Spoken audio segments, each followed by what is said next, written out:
the Rich Vernadeau Show.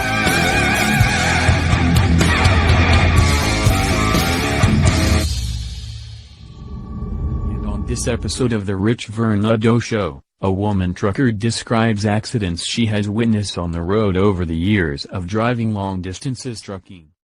Didn't have cell service because at that time we had the old, what were they, analog? I guess so, yeah. My cell phone had walkie-talkie and it was a Nextel. Right. Because I pulled for an agent out of Brea, California. Right. Well, I couldn't call anybody, but I got on my walkie-talkie and I got my boss in Brea, California. He was at home. And I told him, I said, you've got to call somebody. Get some people out here now. Blood everywhere. I had to climb up on this van. And all these poor little kids, they're screaming, they're bleeding. Their daddy's head is under this part of the van, squashed. Oh, jeez. And mom is cut all to pieces. I'm scared to move anybody because, you just can't do that. Right. Well, it seemed like it took them forever to get there, and it did take them forever to get there because out there is kind of no man's land. It's not Cochise County, and it's not... and Debbie, where exactly was this? What part? Tonopah, Arizona. Arizona, okay. Kona Park? Tonopah, Arizona, okay. The only thing that's out there is a Rip Griffin structure. Do you remember roughly what year that took place? Because I'm going to Google and look up the whole... Oh, okay. Let's see. Let me give it a little thought. All right, take your time. It's before I met Barbie. I was driving for Brea.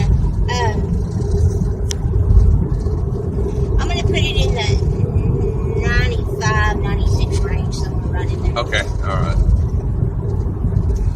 Anyway, there's a jurisdictional argument over this. Who's got jurisdiction over this? Damn it, I don't give a damn whose jurisdiction it is. Get an ambulance out here. You got 4 little kids bleeding all over the highway or the desert. Yeah. And mom and dad is deader than ham. Get somebody out here. Finally, the ambulances come through and the cops still wouldn't. The cops are sitting like on the end of their jurisdiction. Right. They're sitting there trying to decide whether they can come in there. Right. But anyway, I have, I can still just see those people. Well, I don't know. A couple of questions. Okay. Did they ever figure out how the wreck happened and what happened and what did happen to those kids? No. The kids all lived. I don't know about Mama. Yeah. But the kids, the oldest little boy his leg was broken, and the little girl, she was the least one. She was like 3 years old. She had a bad cut right here on the side of her head. Yeah. But you know how any kind of head cut, it can be a little bitty thing, but it'll bleed like crazy. Right. So she wasn't hurt all that bad. She probably had a bad scar, when she grew up. But the kids. I'm ready. Okay. I was in West Virginia. Can't remember the name of the town, but it was near what big city? How far away were you from another city in Virginia? West Virginia. West Virginia. And they call it West Guideline, Virginia. Okay. I don't know why. That come all the way from the Civil War. There's really not any big towns. Okay. MS Carriers had a big yard there. Okay. And they actually contracted these loads for, it was hardwood flooring. I see. But you went on a road, a skinny road. It was like one lane for this highway. Right. One lane highway, yeah. Okay. 5 trucks. 5 trucks? 5 trucks went up. Uh-oh. Going up wasn't bad at all. Uh-huh. Coming down, it was almost a straight grade. It was like a 60% grade. Oh, wow. There was a boy in the middle of us that had no jake brake. He was a brand new driver. He should not have been on that mountain. Right. Coming back down, I decided, because I was looking at that grade going up, and I decided, you know what?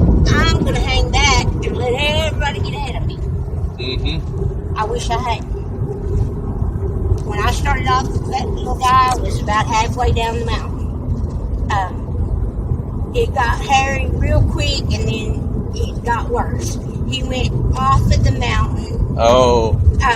He dropped about 12,000 feet. Oh, jeez. And the nose of that truck just stuck. Well, of course, all that hardwood, it just, it came to the front of the trailer through the bulkhead. He was crushed. Yeah. There wasn't a whole lot left to do.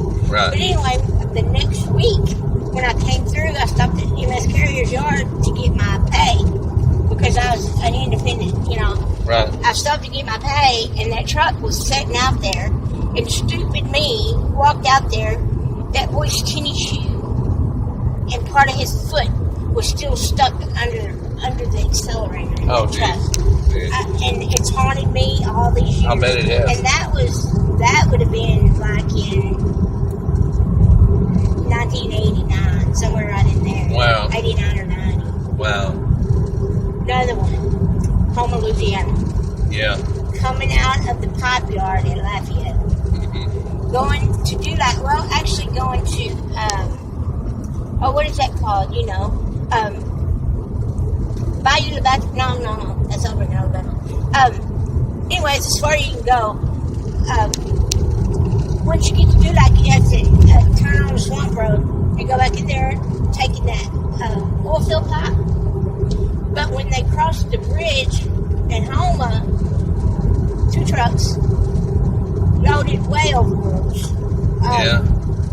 Coming out of the pipe yard, they should have never let them out of there with that much weight off to start with. Right. When they come up on the bridge, there was a 2-car fender bender up there. Right.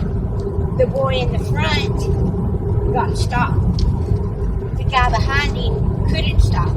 He hit that pipe, it decapitated him, and shoved the pipe through the cab of the front truck and cut him in half. I mean, it hit him right in the back. It just come right through.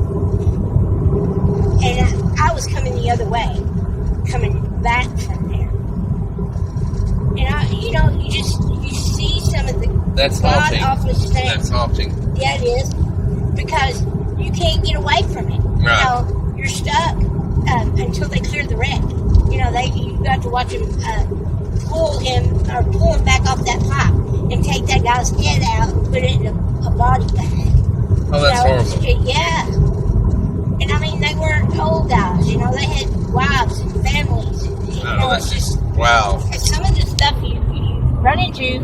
And just how do you keep from having nightmares about it? I do have nightmares. I bet I you do. have all through the years. And the thing that always bothered me, and it still bothers me, Right. and it gives me road rage really bad, Yeah. is because nearly everybody that you see that is absolutely driving like an idiot and getting up around a big truck to where they're most real likely to get killed Right. has got a carload of kids. Oh, jeez. And it just seems to work out that way every time. Wow. I was coming through Atlanta, Georgia, because before they now you can't, a big truck can't go through Atlanta. If you go through the town of Atlanta, you better have a bill of lading that says you got to deliver in the city. You have to go around the loop. Right. But a long time ago, see, I've been driving a truck since 1975. Right. Before that, you could go right through. Well, I started through one night. I wasn't loaded heavy, and the thing is, a lot of times the weight will help you. Not that you're gross, but if you're loaded, to where you're grossing about 79,000, 80,000 pounds. Right. It'll help you. Because, especially on a wet road, or a slick road. Mm-hmm. There was a Corvette come around me just flying. And he whipped in, I mean, like they took my front bumper off. Mm-hmm. And then he slams on his brakes. There's not another thing out there. Mm-hmm. 2 little kids in the passenger seat, standing up. I was lucky that night. There was a city police coming on the on-ramp on the road, and he saw what he did. And he stopped him. And I've always wondered, was he trying to kill those kids? Was he trying to get insurance to on that brand new Corvette. Did he not know that he was probably going to die too? Wow. It made you just... You wonder about that. Yeah, you do. Another wreck, Kingman, Arizona. No, Flagstaff. And this was totally stupid. We drove for CNC out of Crump, Tennessee. It was our truck, their trailer. But anyway, we pulled for them. We're coming back from California, going to New York, come across Flag. It's snowing. And out there, the road is good, but you can't pull off. You know, like if you pull off on the shoulder, you better not drop no wheels off because it's lava rock. Right. And you'll just sink. You know, or it shifts under you. You know, roll you over. Well, I didn't know it, but the guy that was running right in front of me had gotten the bunk and went to sleep, and his wife was behind the wheel, but she didn't have a clue how to drive a big truck. What he did is he would get it rolling at 80 miles an hour, and then he'd step up out of the seat, and she'd take the wheel. Right. Well, she was supposed to wake him up if he had to stop. But she was trying to get something out of the floorboard and hit that shoulder, and then she hit that lava rock, and they went right off the mountain. Oh, jeez. Almost went through the truck stop, because there's a truck stop, I don't know what it's called, Little America truck stop in Flag, and they just barely missed going through the restaurant. But then she hit, they got them big old lodgepole pine trees. Yeah. She wrapped it all around them pine trees. Oh, geez. Because she couldn't stop it. She didn't know how to stop it. Wow. And him laying in the bed. Wow. And then it didn't break him from doing it. I ran into him another night. I was up in this minute, I'll tell you.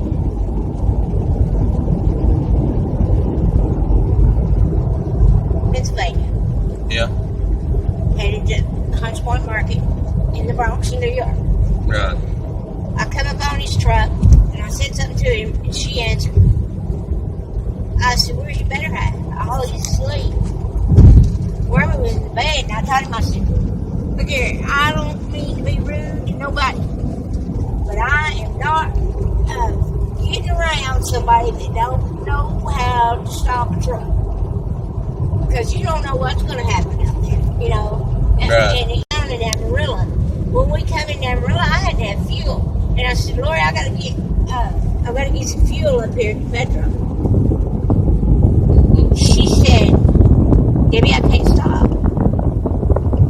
I said, "What do you mean you can't stop?" She said, "He always just gets it in gear and gets me rolling, and then, he steps up and I step in." And she said, I've never stopped it. I said, "Lori, listen to me. I don't have a choice but to stop for fuel. And I've got three options. The Petros on the west end of Amarillo. Then the Pilot is about midway. And then the Flying J is on the east end. And if you miss those fuel stops, there is no more fuel. If you cut off on 287, there's no more fuel in nighttime until you get to Dallas or Fort Worth." I didn't have enough. I was. Right. I don't never run my tanks below a quarter because you don't know if you're going to get in a situation where you can't get any fuel. When it gets to a quarter of a tank, I'm done know where I'm going to get fuel at. And I said, "Listen to me, and I'm going to tell you how to stop that truck. Now, I don't care if you pull off on the shoulder with it stopped and get Ronnie up, but I got to stop." She said, "I'll try it." And I said, "Well, you'll succeed if you'll listen to me." So I got her down on the ramp, and then Ronnie took it on in. And that night when we stopped to eat supper, she said, "Thank you." And I said, "Lori, I'm going to tell you something. When we're running together," I said, "you get up here in the truck with me and let Wormy ride back there with Ronnie. then you've got 2 drivers on that truck. Mm-hmm. And I'll teach you how to drive. Whether you ever want to get your CDLs or not. If you're going to be in that truck and you're going to get yourself in that kind of situation, you've got 2 kids depending on you. You know, if you get killed out here, who's going to raise them? Yeah, you're right. And I said, you know, that's just common sense. Well, was she a quick learner? Did she pick up on it? Did she? Yeah, damn good driver. Really? Well, that's good. So you probably saved her life. She's a damn good driver. I'd go to sleep behind her any day, but she still don't have her license. Yeah, but you still saved her life. Yeah. By teaching her, you know, and now she can still go get her CDL at some point. But that other old guy I was telling you about, he died. He had all kinds of stuff wrong with him. We was coming out of New York, coming back into Virginia one night, and he hollered on the radio and he said, "Do you have any idea where there's a hospital?" And I said, "Yeah, there's one up here at Winchester." And he said, "I got to get to emergency room." I said, "Are you in the driver's seat, or where are you?" He said, "I'm sitting in the floor between the seats." I said, "Well, I don't know what you're going to do, but you better get a hold of that and get stopped, and I'll carry you to the emergency room, but she can't stop it, and you're going to drive through the hospital." So he did. He got up there, and he stopped the truck on the shoulder. Wormy got out and got in their truck with him, and she got in the truck with me. Yeah. And we went in to the emergency room. You know, of course, we had to get way out in the parking lot and get a wheelchair to get him in there. Well, they admitted him right away into intensive care. He had enough fluid on his lungs. He only had like 3% capacity in his lungs.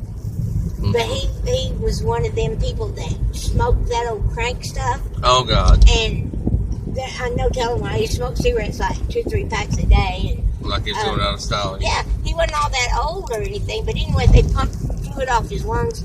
He stayed up there. Him and her stayed there, and we brought their truck on into the yard for him, you know, because when you got a load on like that, it really don't matter how sick you are. Another driver's going to have to come get that load, right? Because you just can't sit out there, right? And the worst things to haul is strawberries and avocados. And I got hit with that a lot because I would take it through. If you break the plastic seal on strawberries, they'll get heavy.